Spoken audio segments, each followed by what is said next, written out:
Good morning. I'm Steve Rosansky, President and CEO of the Newport Beach Chamber of Commerce, and I want to welcome you to our January edition of Wake Up Newport. Unfortunately, we had to move from an in-person meeting to a Zoom, but we still have our great speaker here with us today, and Alberto will be introducing him shortly. I want to thank you all for attending. We had, I think, almost 100 people register for the program this morning, so hopefully most of you guys will show up. I think it's very fortunate that we do have Dr. Smith with us today, considering where we are with the coronavirus situation and how it's affecting all walks of life, especially the school systems, not only here but around the country. Dr. Smith is going to make his presentation. If you have any questions, please put them in the Q&A box. Don't put them in the chat. We'll be monitoring the Q&A, and at the end of the presentation, he has agreed to field those questions. So with that being said, I want to again thank you for attending, and I'll have some closing remarks at the end. So Alberto, why don't you take it away? Well, good morning and happy New Year, everyone. Welcome and thanks for joining the Wake Up Newport program this morning. We're excited to have our new Newport Mesa Unified School District Superintendent with us. So let me just do a quick intro, and Doctor, you can take it away after that. Dr. Wesley Smith has 24 years in California public education that include 13 years as a site or district leader and 8 years as an educator and influencer at the state and federal levels. Most recently, Dr. Smith served as the executive director of the Association of California School Administrators, which is the largest umbrella organization for school leaders in the United States. Dr. Smith has served as the superintendent of Morgan Hill Unified School District and superintendent, assistant superintendent, and principal at Cascade Union Elementary School District. He has also served as a high school English language development, and Spanish teacher, as well as a football and baseball coach. In addition to Dr. Smith's K-12 experience, he is currently an adjunct professor in the doctoral program at the University of Southern California. We're going to have to bring you over to UCI, Dr. Smith. He obtained a Bachelor's of Arts in English from Brigham Young University, a Master of Arts from Claremont Graduate School, and a doctorate in educational leadership from USC. Dr. Smith, welcome. Thanks for joining us. Alberto, thank you. It's an absolute honor. And Irvine, as I mentioned to you earlier, is an amazing school. What an honor it would be to work with you. My daughter graduated from there, so thank you. And to everybody else, good morning, and thanks for this amazing opportunity. I'm so excited to be here and be a part of this great group. And before we get into the questions, I do want to mention as a qualifier, I'm willing to hang around and answer questions. I've been here 3 months, right? So I know some things, and I'll answer those questions for which I know the answer. And if I don't know the answer to a question you might have, here's the promise that I'll make, that my team and I will get the answer back to the chamber so they can share it with you, because we think that's absolutely important. But before we get into the district and where things are headed, I just wanted to share a bit about me. And you heard that background. What wasn't shared, and probably the most important thing to me, is that I'm a husband. I met my amazing wife 31 years ago at BYU. She is so far above my league that I feel lucky every day to proudly announce that I'm married to her. I have 3 children. One graduated from UCI, and she's now a third-year medical school student at UC Davis Medical School. My second child, my second daughter, graduated from Fullerton, and now she is the communications director at the Small School District Association of California. And my youngest child, my son, is at the University of Chicago, and he's studying music, theater, dance, and he's in his first year. So those things are really important to me, especially as it relates to my job. Having raised children, having had my students in my district, I've had a unique look at the impact on our children firsthand, and how my decisions, or the decisions of staff, impact them. So that's a bit more. And you heard that I was a teacher, a coach, a principal at the middle and elementary levels, a superintendent at an elementary and unified level where you have pre-K through 12 and even adult school. At the state level, ran the largest association for school administrators in the nation. And there we supported leaders across the state. We developed them with professional development, and we advocated for California public education. And so that was a great experience and a great opportunity to see what was going on around the state in all of the counties. And so I'll share maybe a little bit of that perspective as we talk about some of the items the chamber has asked me to address. I put up here my name, in case you didn't know, I'm Wes or Wesley. Welcome to call me Wes. My mom calls me Wesley, and she does it usually when I'm in trouble. So I might feel a little nervous if everyone's calling me Wesley, but you're welcome to do that. That's my email. I'll just say this. I don't know how many superintendents gave you their cell number. That's my cell number there on the screen. When I came to this community, I said the thing that I want to do is listen and work with constituents, because the only way we can do this amazing work is together. And a lot of people say that. I think actions are much stronger than words. So there's perhaps a first action for all of you. If there's something that you think we need, there's a question I can answer, text me, call me. I won't answer if I don't know your number, but it'll go to voicemail and I'll call you back. One proviso though, if you start to tell me how dumb I am in every one of our calls, I may have to block you. But for the time being, that's my cell, and you're welcome to have it. I wanted to also mention my gratitude. Every day I drive to this district office, and I'm grateful for the opportunity I have to impact the lives of 18,000 students, to guarantee better futures for them if I'm doing my job, and that's exciting. I'm also really excited to work with our board, amazingly strong, focused board, a passionate board, and our staff of about 3,500 folks. They're resilient. Once again, they're dedicated. I'll talk more about that today. I'm grateful to work in these communities. It was a goal of mine to someday be in these communities. I looked at a job offering in this district about 15 years ago, and it just wasn't the right time. I said, if that ever comes open again, I want to be there. And so when it came open, I applied, and I'm grateful to be here. And I'm grateful to work with all of you. As a superintendent previously, I worked closely with the chamber to make sure that our educational outcomes were not only meeting the needs of our students and families, but our community as well. Your voice in that is extremely important. And our partnerships provide students those opportunities that round out their education. We have to work together, and I think that's exciting, and I'm grateful to do that. Another thing that I share, and by the way, I promise, if you invite me back to meetings, I won't go through all this stuff.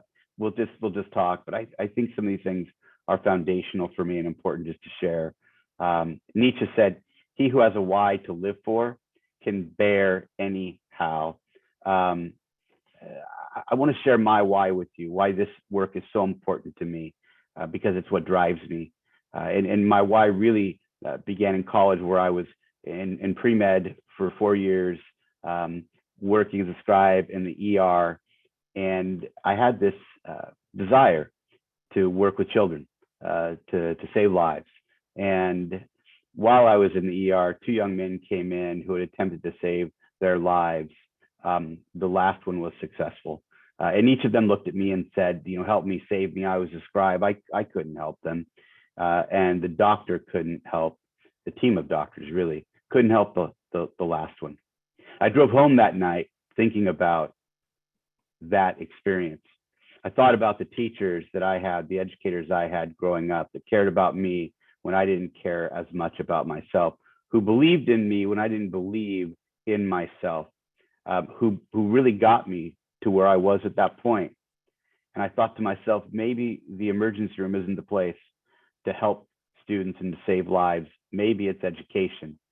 And so when I got home that night from the ER and told my new bride, I think we've been married 2 months, that she had married me thinking I was going to be a doctor. Surprise, I want to be a teacher. but because she's an amazing person, loves me, she let me do that. And so I've dedicated my career to improving those outcomes for students, academic for sure, but those physical, those emotional, those social outcomes as well, so that they have happy, well-adjusted lives and the futures that they desire and that they dream for. So that's why I do this work, and that's what I think about every day. The district focus. This board has been clear for some time now that their focus is keeping our schools open, our classrooms open every day, all year, safely. Of course, safely. See, we know, and you know, the impact of students not being in school for far too long, depending upon the district, a year or more, considering when we closed schools in March 2 years ago.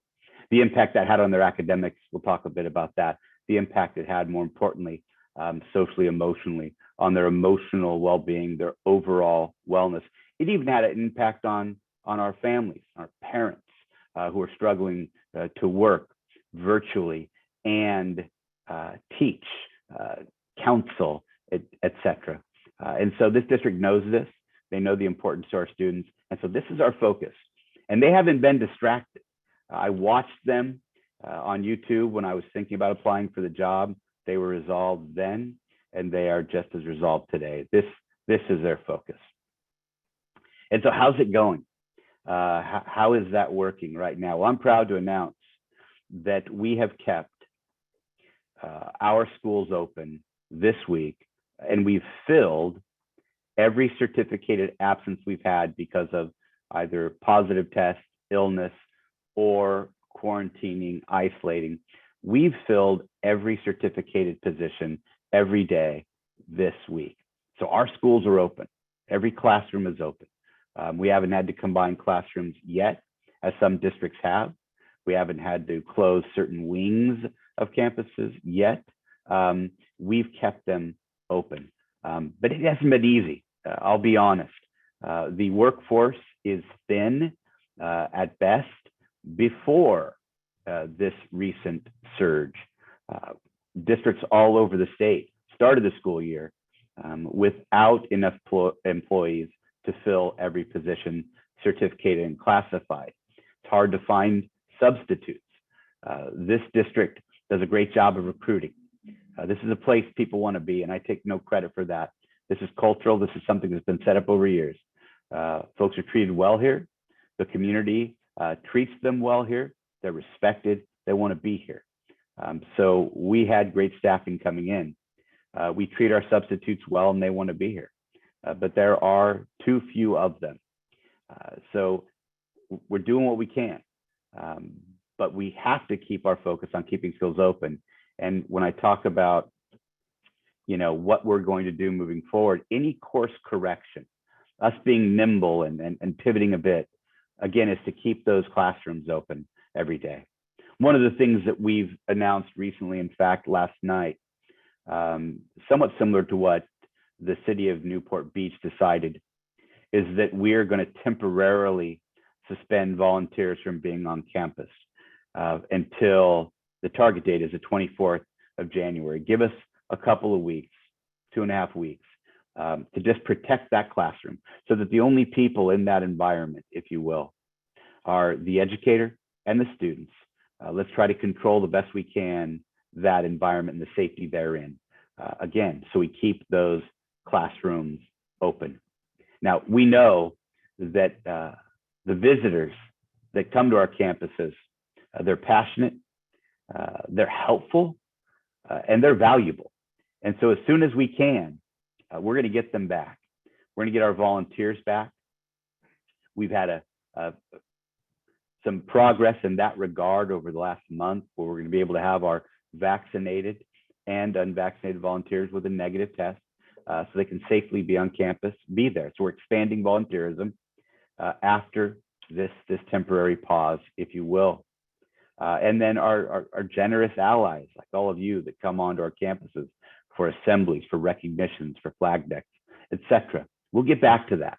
But for now, the focus is keeping those schools open for instruction every day, all year. I'm really, and I mentioned this a bit ago, so lucky to work with a board like the board we have in the Newport Mesa Unified School District. They're passionate, they are strong, they're smart, they're active in the community, they are engaging with constituents always, and they're focused, again, on the right things, the needs of students, and those needs, as I've said, are varied. So recently we got together and took our LCAP and our district goals and said, let's narrow this down and identify some strategic goals for the board. Within all these things we're doing, what are some things we want to really drill down on, focus on, hold ourselves accountable for? And the first one, and I think this is important for those folks that are concerned about learning loss and achievement, we want to improve the academic achievement from 2019 levels. That's important. A lot of folks are saying, well, we know where we are now, and it's not where we were before the pandemic. So let's just improve from now. And this board said that's not good enough. We've got to look at where we were, right? So wherever we were, we want to be better than we were before the pandemic. So we'll look at those levels, and our goal will be for the next 2.5 years to continue to improve those levels, focusing primarily in the beginning on early literacy.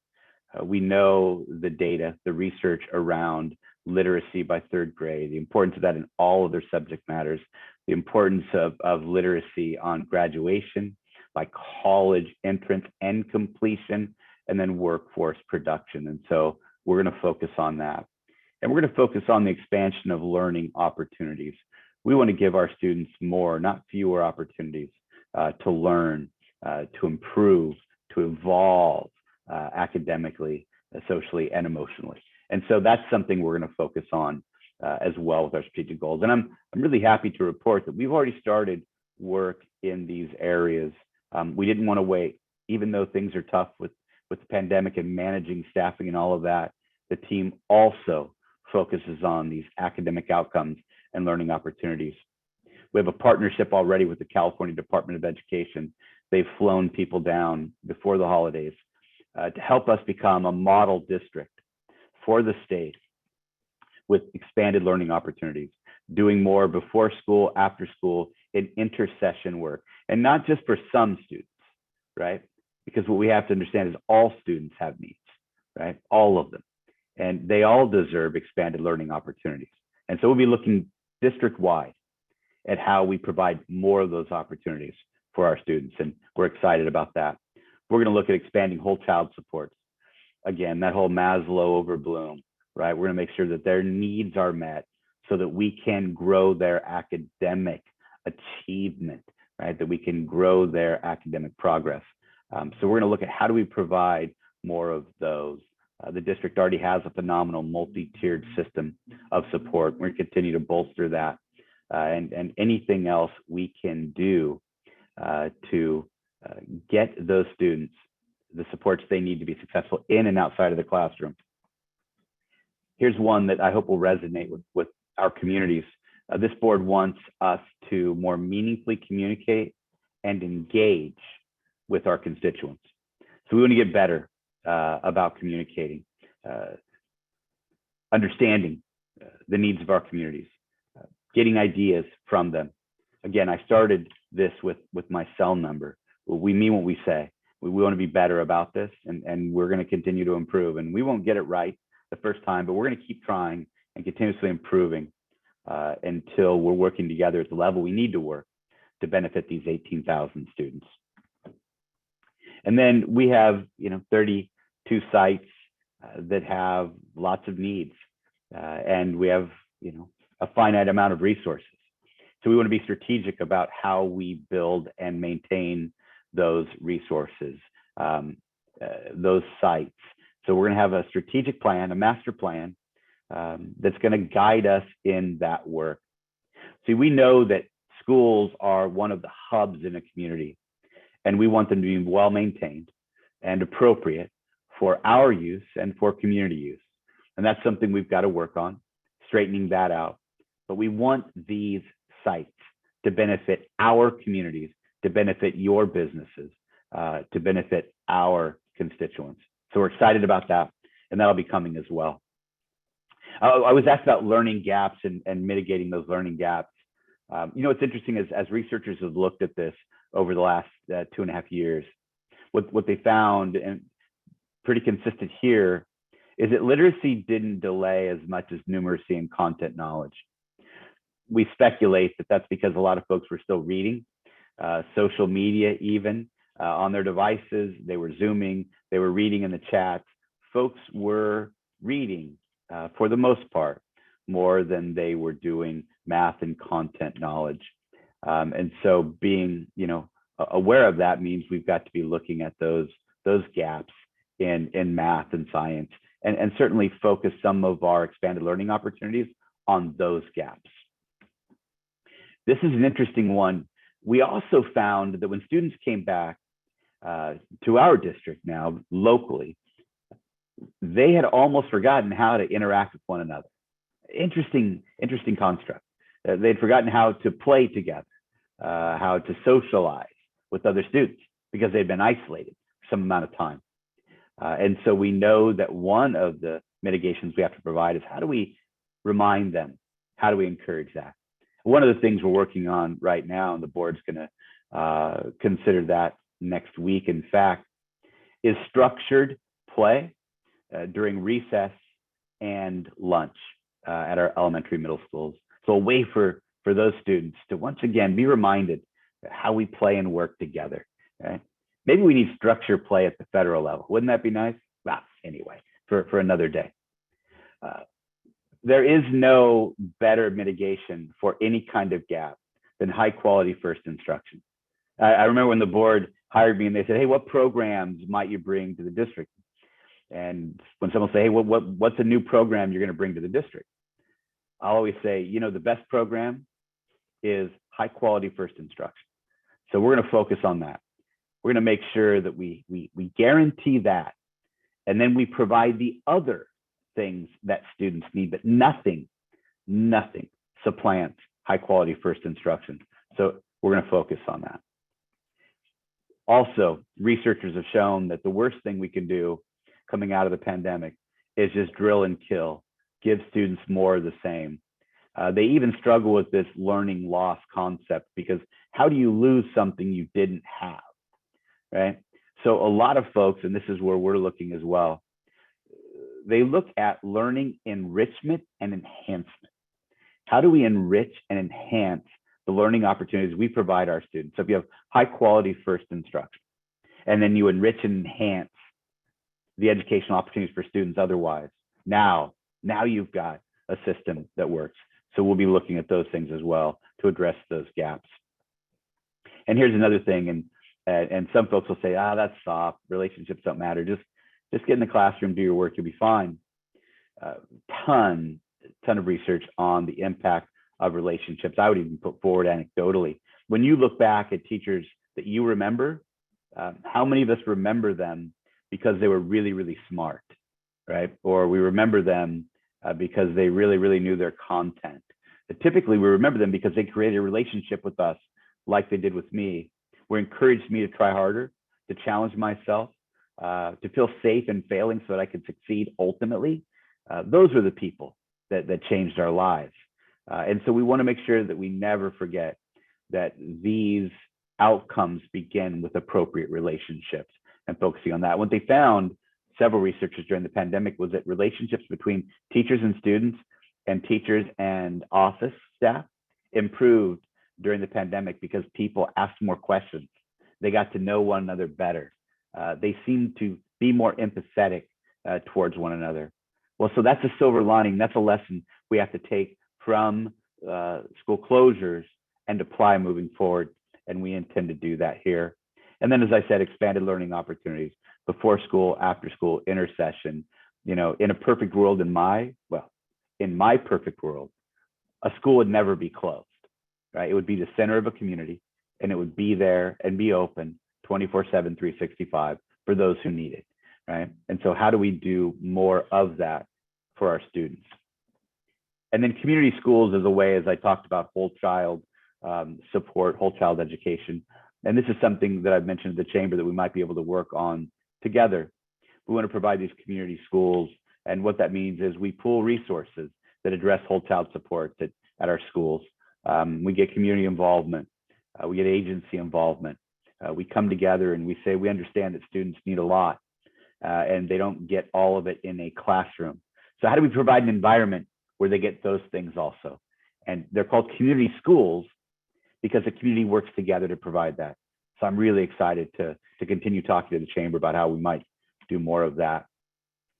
I was asked to talk about the COVID impact. How's the system coping? As I mentioned, it is, but it's not easy.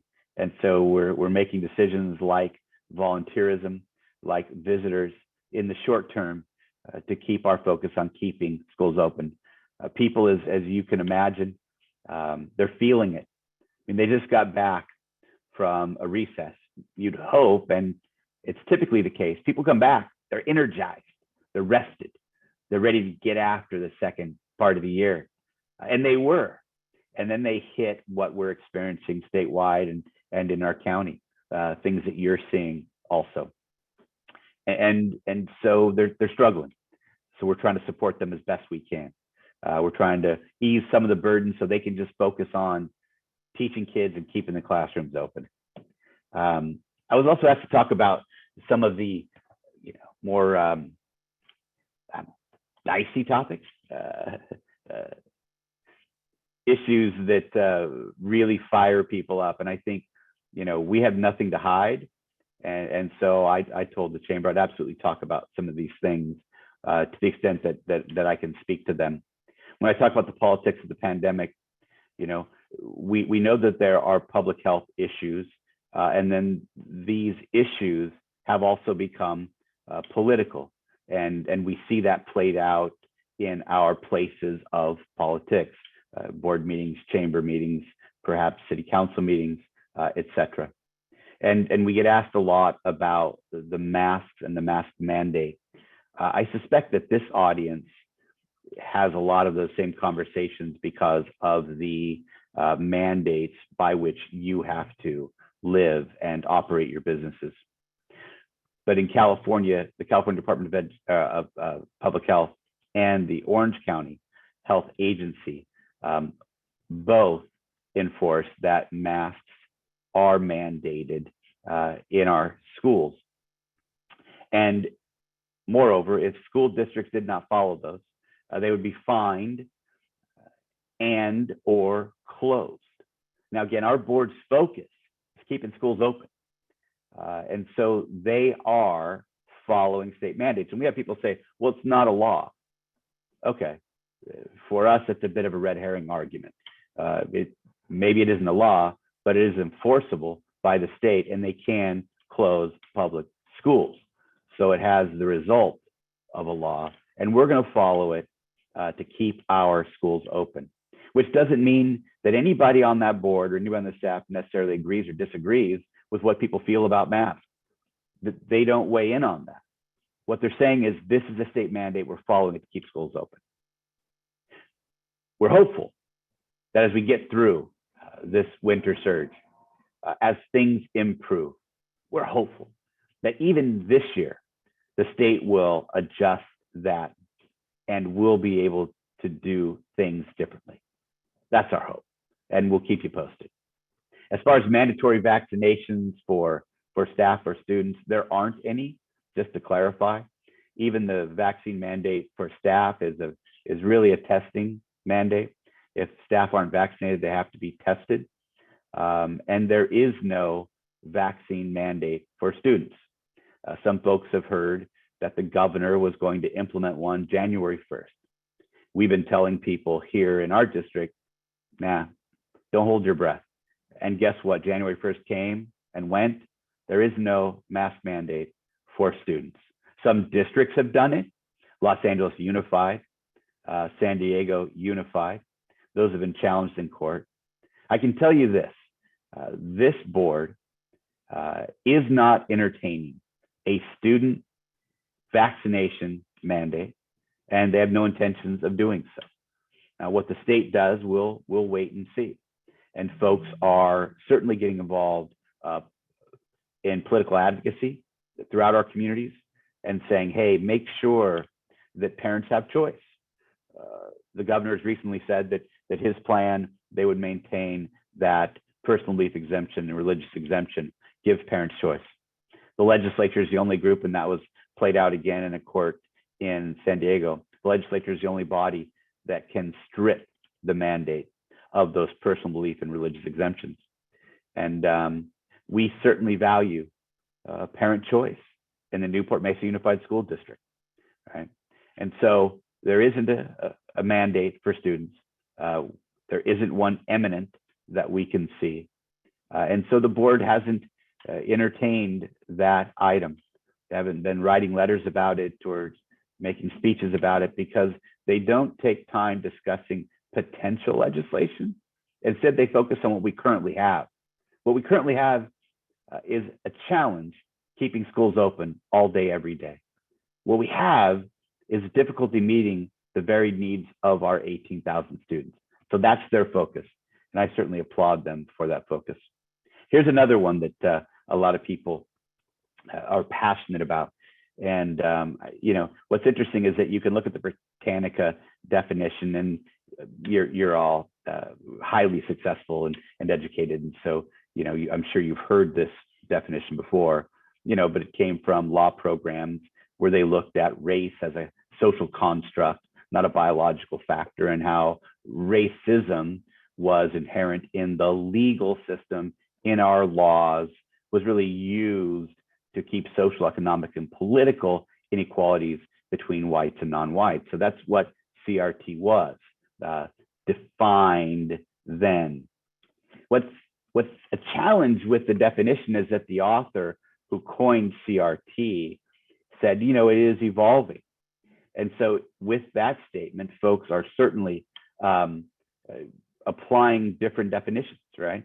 Even the person who coined the phrase.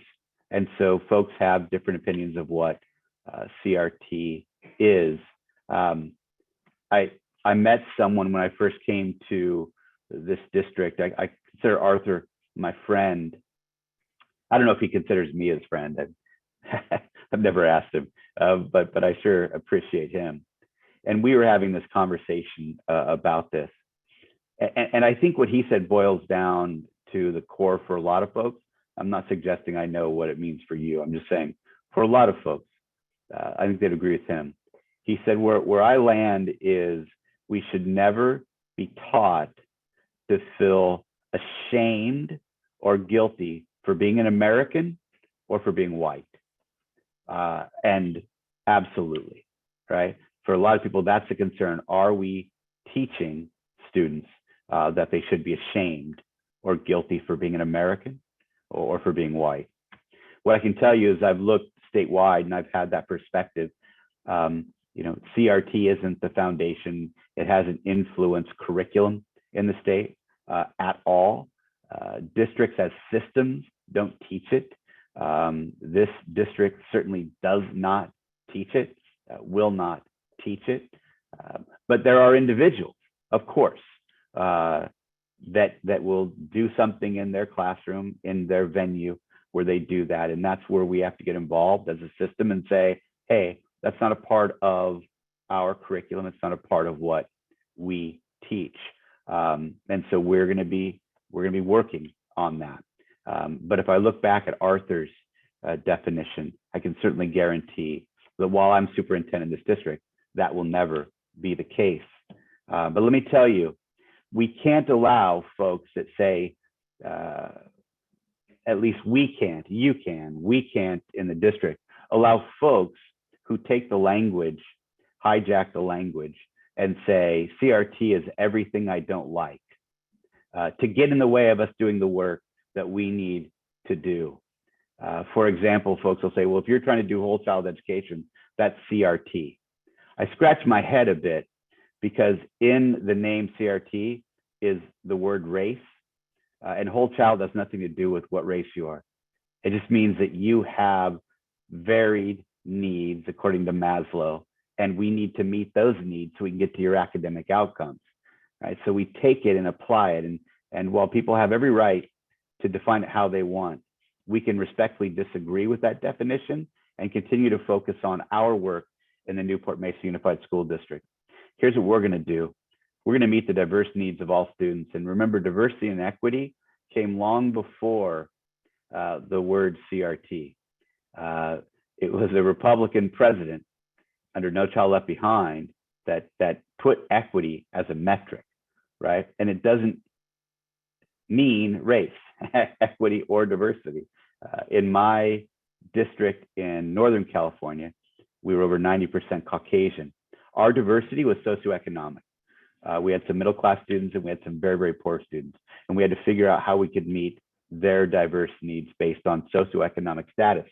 Right? So we're going to look at the diverse needs of all of our students, and we are obligated professionally and morally to meet the needs of all 18,000 of them. We're going to, as I said, address Maslow and Bloom. We're going to do both.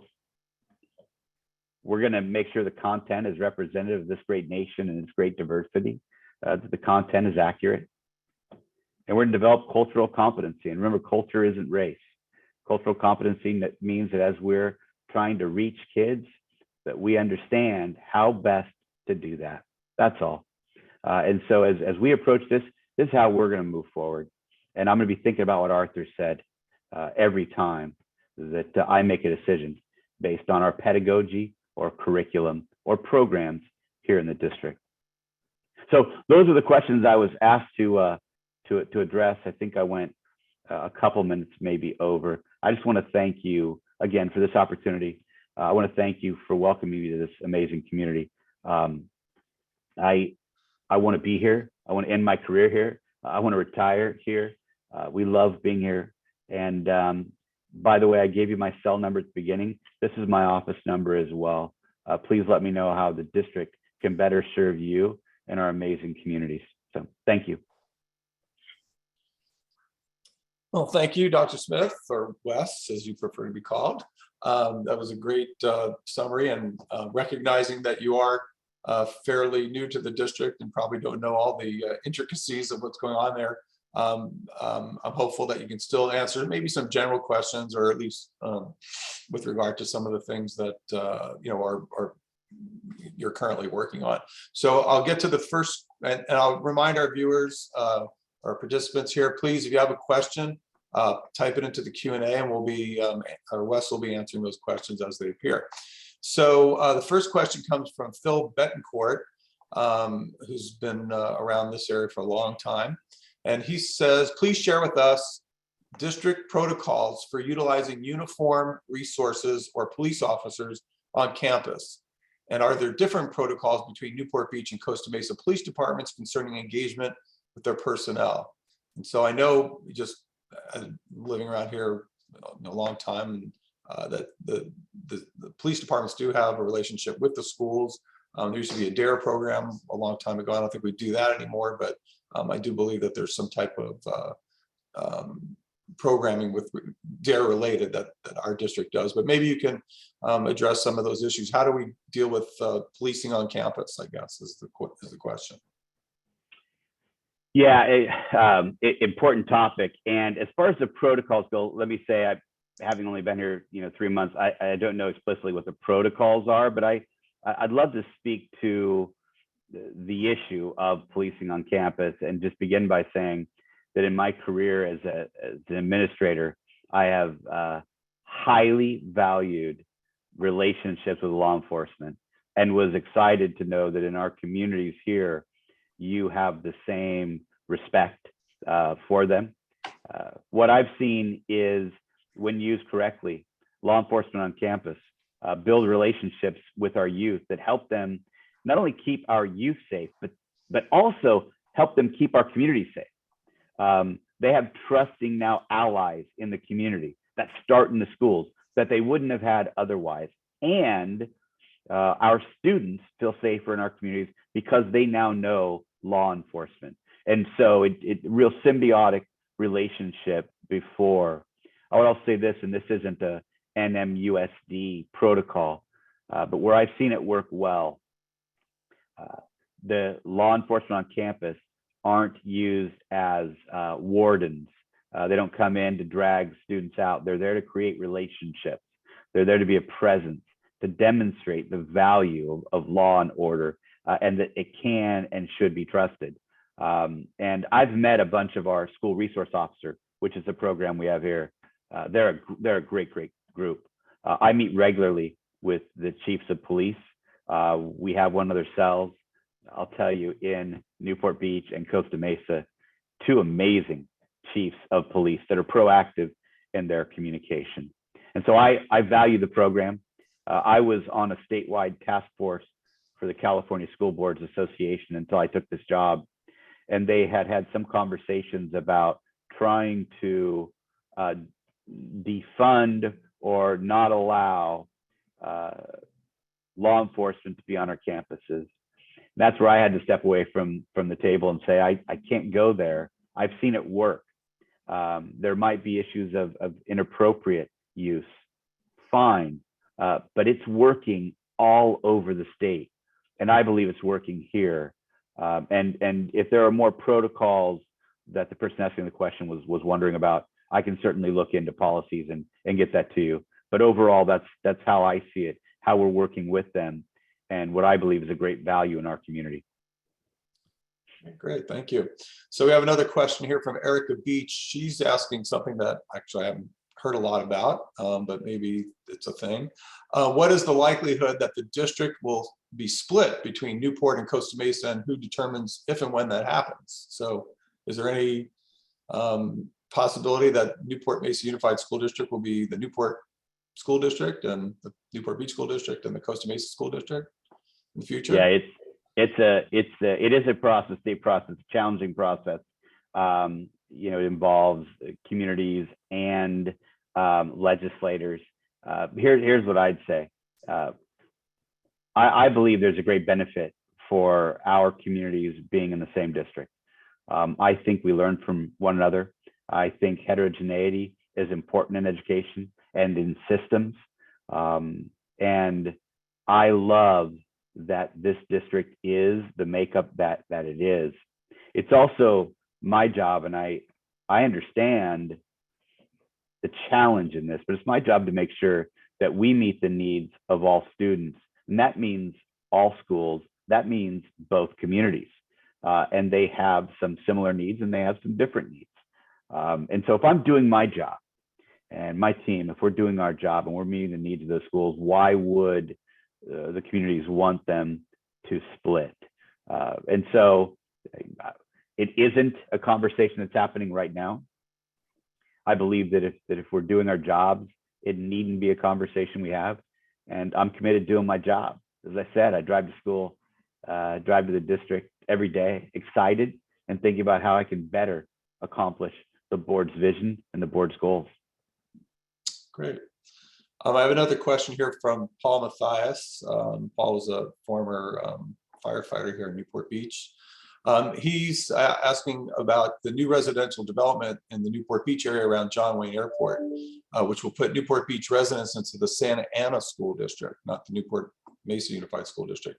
So is our district interested in some type of a border change with Santa Ana to keep those students with the other Newport Beach and Costa Mesa students?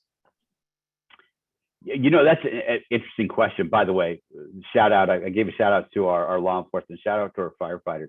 One of my best friends was a chief in Reading, and now he's retired, and sure love the work that they do and the service they provide. This is a topic that I haven't heard, so this is a new one to me. And there are a lot of stuff. Don't blame the board. They only hired me 3 months ago, right? It's not their fault that I'm not omniscient. I don't know about this, but what I'll say is we certainly want to keep our students in district, right? We believe that we have the best school district in the area. And if others don't believe that, then it's on us to demonstrate why we are, to get better, right? So I want us to be the district that students want to be in, and the parents in those communities say, we want to be a part of what you're doing, wherever it is, not just in this example, but wherever, choosing us even over privates, over other options they have. We want to be their option. And we can't just want it. We have to do the work, right? We have to be that district that they want to be, not just say we want them to want us. So I don't know that topic specifically. I can certainly look into it, but our approach is we want our students in our district, and we want to be the district that deserves them. Right. So I want to go back to the sort of the COVID issue a little bit and explore a couple of things there that I had questions about. You know, everybody's reading or on their phone, as you said, most students are doing that now, and probably most adults are too.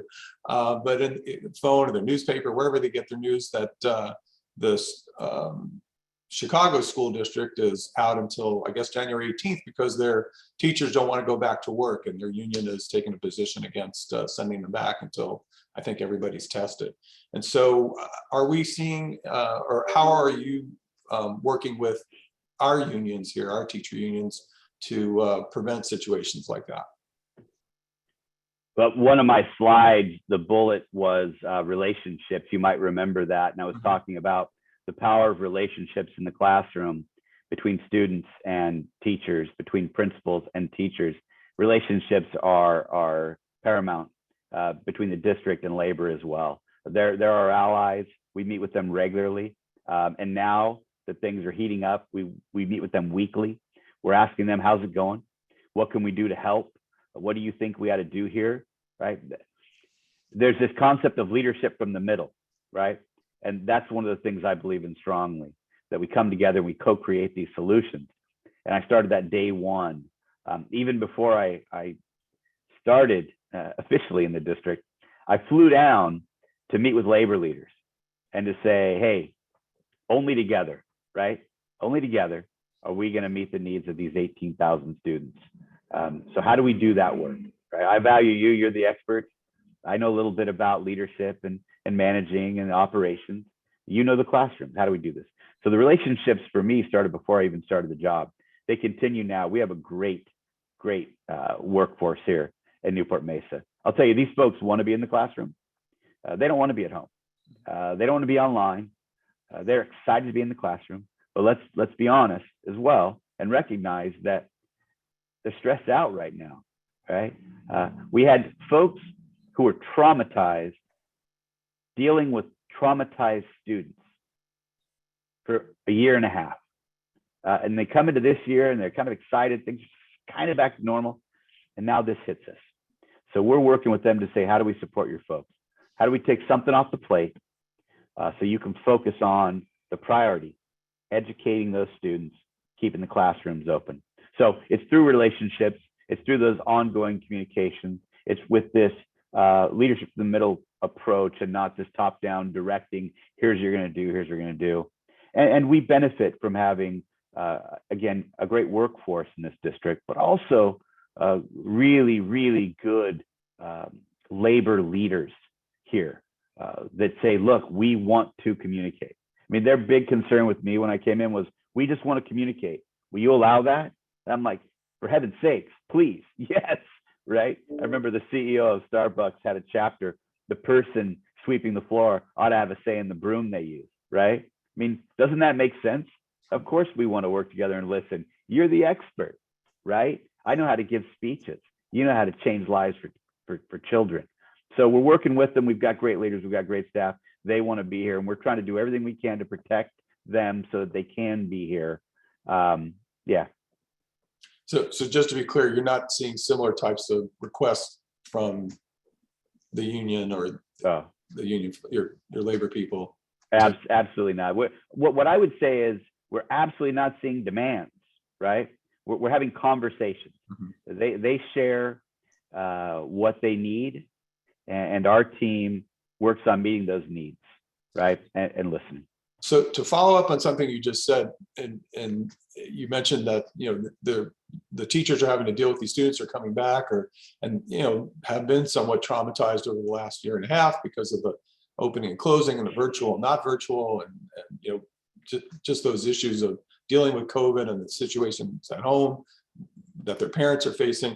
So are you seeing incidences or higher incidences of mental health issues, depression, anxiety? And if you are, how is the district dealing with those? Yeah, certainly coming out of school closures across the state, it was obvious that students were traumatized, and that the adults that were trying to address their needs were also traumatized, right? And so the district has been providing supports. I mean, this district, and again, I take no credit for this because I've only been here 3 months. So the board and staff take all the credit. They had a ton of resources to meet the needs of students, health centers, counseling, nurses for almost every school site. I mean, there are resources out there to address those needs. The multi-tiered system of support, an element of that is mental health, wellness, addressing that. So certainly systems are in place.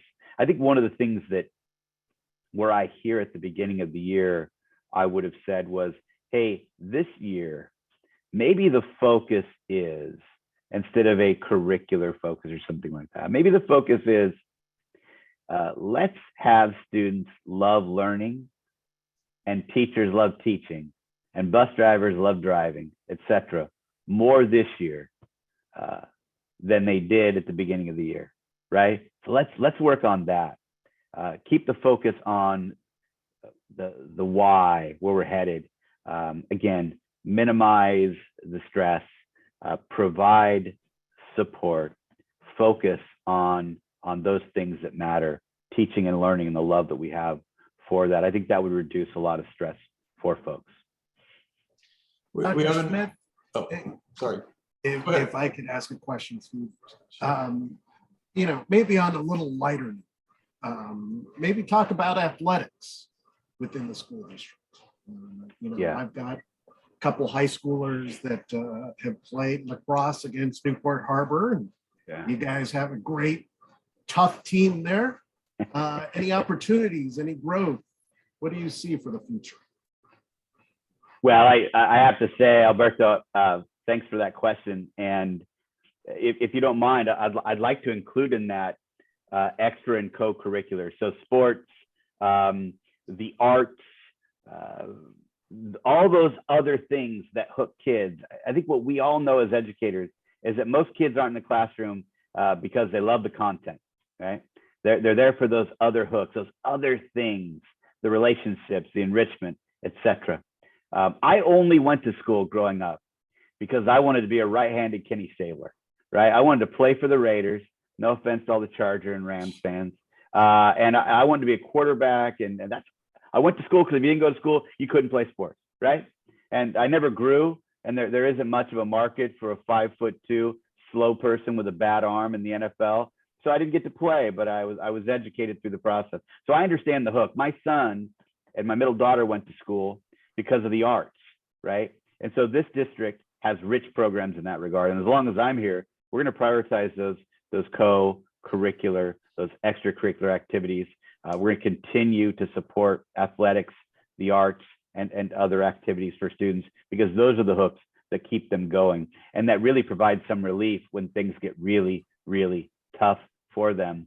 Again, investments in our facilities, we continue to look at those. One of the things I'll say, and this again, I get it, it's politically sensitive and people can disagree, and I respect that. Heavens, I sure hope at some point we get back to a place in this country where we can disagree civilly and not despise one another because of it, right? Heck, my wife disagrees with me every day. I love her dearly, right? But we've got to follow rules at these athletic events too, right? If we're not following the rules currently for public health and they shut us down, we're only hurting kids. We're only hurting students. To your point, they're important. They need it. Let's keep those things going. Again, classrooms open, that's a focus. Outside of that, all those other services, because they matter. We have another question here in the Q&A. I'm going to read the question, but I'm going to generalize it. Your answer. It says, my child is not being allowed to attend her homeschool Harborview the whole school year. And she hasn't said why, and doesn't probably really matter. It says she's fallen behind from this. How do I request tutoring for my daughter who's been left behind too long? But I want to broaden it out to, and you sort of touched on it, but with the opening and closing and the virtual learning, I mean, we've all heard that students are behind in general. I mean, all students are behind. And, you said that a lot of them were reading, when they were home and this and that, but, that doesn't make up for math and science and all that other things that you would normally learn during the school year. It's hard to do science experiments in your kitchen, and at least without blowing the place up. And math and things like that. A lot of parents get are frustrated when their student asks me, how do I do complex geometry or things like that. So how are you finding that students are behind, and how is the school system addressing that? Yeah, well, first off, let me say this to the specific question. We always say start at that lowest level. If you're not getting what you need at the school site level, then run it up the chain. To the parents that asked the question, my email's right there. Send me an email. She has your phone number. She has my phone number. That's right. I won't answer it the first time because I don't answer things that I don't know who it's coming from. Too many telemarketers. But I'd love to hear. Again, start at the lowest level if I can provide support. Otherwise, let me know. But it's like I said earlier, though, to your question. Of course, there are delays across the board or gaps across the board, including literacy. Fewer in literacy, or not as great in literacy as we see in content areas, as you pointed out, for the reasons that you pointed out. And so again, we're focusing on high quality instruction. The best way to improve outcomes, to narrow and eliminate gaps, is with that instruction, right? If we're looking for silver bullets and programs, et cetera, we're looking at the wrong thing. Now, that being said, then we've got to meet those other needs, expanding learning opportunities for students, right? That's what we're going to do before school, after school. That's going to help a lot in that regard. And we're not going to just drill and kill and give kids more of the same, because more of the same for longer periods of time doesn't produce the outcomes our parents and students deserve. That's clear, right? That's clear internationally. That's clear. So we're going to use those opportunities to do enhancement and enrichment, and that will help as well. And then the whole child support. Again, if students don't feel safe, if their needs aren't being met, they're not going to learn in the classroom. We know that to be true. And so we're going to address those things as well. So yeah, that's our approach. And really, that isn't unique to Newport Mesa Unified School District. At least the solutions aren't unique. Not everyone focuses on it, but those high performing systems, that's what they focus on. Do you have another question, Alberto? I probably have one last one. I think we're coming up on time too, but I just want to say thank you, Dr. Smith, for joining us this morning. Oh, it's a great honor and pleasure. Like I said, I've been spending money in the community. I'm shopping whenever I have time. I love it. The resources, the services, the shopping, the food. I'm telling you, what a place to be. And for all those folks that endured my droning on and on, for whatever you do in this community, kudos to you, because this is a great place to be. Thank you, Dr. Smith. So that's our program for today. I will mention that a number of your board members did participate this morning. And so thank you to them as well. And anybody else here in the community that took the time to hear the important things that you had to talk about. As far as the chamber goes, for the remainder of this month, we're going to be virtual. We've decided, prudence dictates that we not gather in large groups. So if you're interested in our networking luncheon, which normally is the third Wednesday of the month, that will be by Zoom as well. And we do actually do networking by Zoom, believe it or not. So we fine-tuned that during the past year and a half. So please go to our website at newportbeach.com and you can sign up for that if you're interested. We won't be having our mixer this month, as that is hard to do by Zoom. But hopefully this thing will pass through quickly, and by February or March at the latest, we'll be back to meeting in person, and hopefully you can join us. So maybe not as our speaker, but certainly as a participant at Wake Up Newport, and people can take the opportunity to meet you in person, which I look forward to doing so myself. That being said, I think we're pretty much done. The woman who had that question said she's going to email you now. So she put that in the Q&A. So expect an email from her. and hopefully you can help her with her situation with her child. And once again, thank you for coming down from Sacramento and joining our great school district, and we look forward to many great things in the future. Yeah, Take as care. do I. Thank you.